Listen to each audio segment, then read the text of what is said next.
Today our topic is second equation of motion. S is equal to VIT plus half AT square.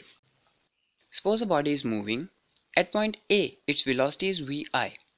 After some time t, at point B, its velocity becomes Vf. Okay, let's make a velocity time graph of this situation. At point A, the velocity of the body is Vi, which is OA on graph. After some time t, which is OD, at point B, its velocity becomes Vf, which is BD on the graph. Now the area under the line AB, which is OABD, is the total distance covered by the body, as the distance is velocity into time.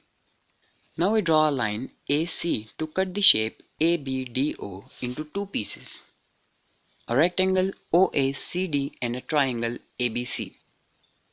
Now distance is equal to area of OABD, which is area of rectangle OACD plus area of triangle ABC.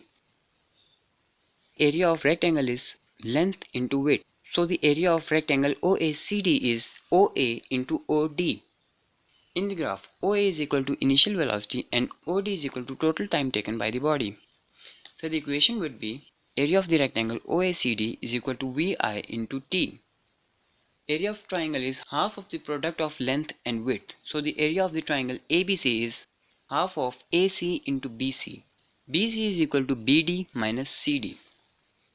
CD is equal to OA and AC is equal to OD, as they are opposite sides of a rectangle.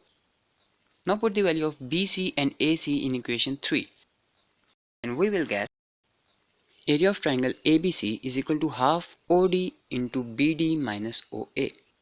In graph, OD is total time taken, BD is final velocity and OA is initial velocity. So the equation would be area of triangle ABC is half of T into VF minus VI. As from the first equation of motion, Vf minus Vi is equal to At. So it would be area of triangle ABC is equal to half of T into At, which is half of At square. By putting the value of area of the rectangle and area of the triangle in equation 1, we will get S is equal to VIT plus half At square.